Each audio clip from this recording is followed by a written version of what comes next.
எனக்கு வரதெல்லாம் அவங்களுக்கு போட்டுட்டேன். அது அவங்க பாடியிலேருந்து வரும்போது அது வேறையாக வந்துச்சுன்னா அது நல்லா இருக்காது. அதனால் சாங்கோட ஒரு நரேஷன் மாதிரி நான் எல்லாமே சொன்னேன். என்ட்ரி வரீங்க எல்லாம் சொன்னேன்.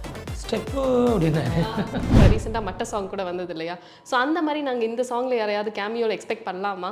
அனிருத் சாருக்கு வந்து நான் ஒரு என்ட்ரியே கொடுத்துருந்தேன். எதிர்பார்க்காம ஒரு என்ட்ரி கொடுத்துருந்தேன். பட்டு அது நம்ம லிரிக்கல் வீடியோவில் அவர் வந்துட்டார். அதனால் எல்லாம் தெரிஞ்சிடுச்சு. ஸோ அவரை வந்து சஸ்பென்ஸாக தான் வைக்கலான்ட்டு இருந்தீங்க. சஸ்பென்ஸாக வச்சா இன்னும் நல்லாயிருக்கும். ஆடியன்ஸாக தியேட்டரில் பக்கம் பார்த்தா திடீர்னு அவராக இருக்குமேன்னு பார்த்தேன். அப்படி நினச்சி எடுத்தேன். பட் லிரிக்கல் வீடியோவில் அவர் வந்துட்டார். இப்போ சார் இப்போ நிறைய ஆக்டர்ஸ் வந்து உங்ககிட்ட கேட்டிருப்பாங்க இல்லையா, இந்த மாதிரி ஸ்டெப்ஸ் எல்லாம் எனக்கு வேண்டாம், இந்த மாதிரி இதுதான் என்னோட ஸ்டைல் அப்படின்னு சொல்லி நிறைய ஆக்டர்ஸ் உங்ககிட்ட ஃபஸ்ட்டே ஸ்டார்டிங்கில் டிஸ்கஸ் பண்ணியிருப்பாங்க ஒரு கொரியோகிராஃப்க்கு முன்னாடி. அந்த மாதிரி ரஜினி சார் வந்து ஏதாவது ரெக்வஸ்ட் வச்சாரா? நமக்கு தெரியும் யாருக்கு அவரோட ப்ளஸ் என்ன அப்படின்றது, ப்ளஸ் என்ன மைனஸ் என்ன, அவங்க எப்படி பண்ணலான்றது நமக்கு தெரியணும்.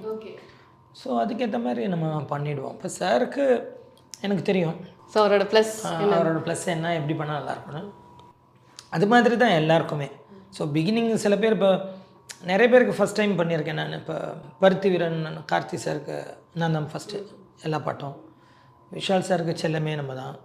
உதயநிதி சாருக்கும் நம்ம தான், வேணாம் மச்சான் வேணாம். ஸோ அவர் ஃபஸ்ட் டைம் வரும்போது சினிமா டச்சே இல்லை, ஆட தெரியாது. அப்போ அவருக்கு ஏற்ற மாதிரி.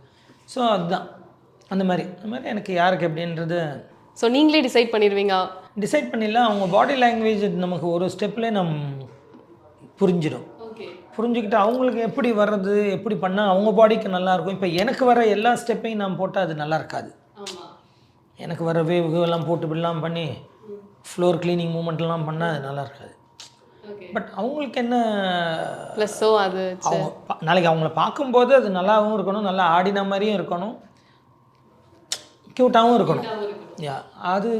அதில் நான் கொஞ்சம் பர்டிகுலராக இருப்பேன். ஏன்னா எனக்கு வரதெல்லாம் அவங்களுக்கு போட்டுட்டு அது அவங்க பாடியிலேருந்து வரும்போது அது வேறையாக வந்துச்சுன்னா அது நல்லா இருக்காது. அதனால் எனக்கு தெரியும் எப்படி பண்ணணும்.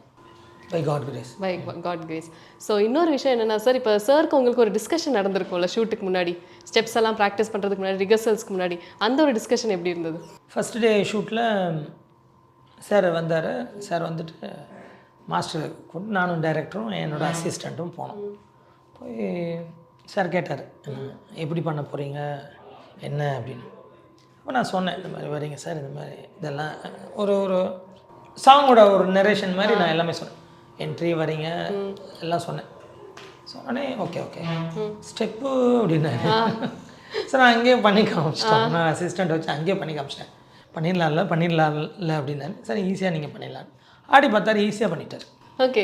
அண்ட் அவர் போய் அது கூலி டீம் கூடயும் ஷேர் பண்ணி அவர் டீச் பண்ணிட்டு இருந்தாரு. அது பார்க்குறப்ப எப்படி இருந்தது உங்களுக்கு? ரொம்ப சந்தோஷமா இருந்துச்சு. இந்த மாதிரி அவர் நான் இதுக்கு முன்னாடி பார்த்ததில்ல. ஓகே. ஏன்னா யாருமே பார்த்ததில்ல அந்த மாதிரி. ரொம்ப க்யூட்டாக இருந்தது அது பார்க்குறதுக்குமே. இந்த தடவை அவரும் சொல்லி கொடுத்துட்டு இருந்தார். ஆமாம், ரொம்ப சந்தோஷமாக இருந்துச்சு.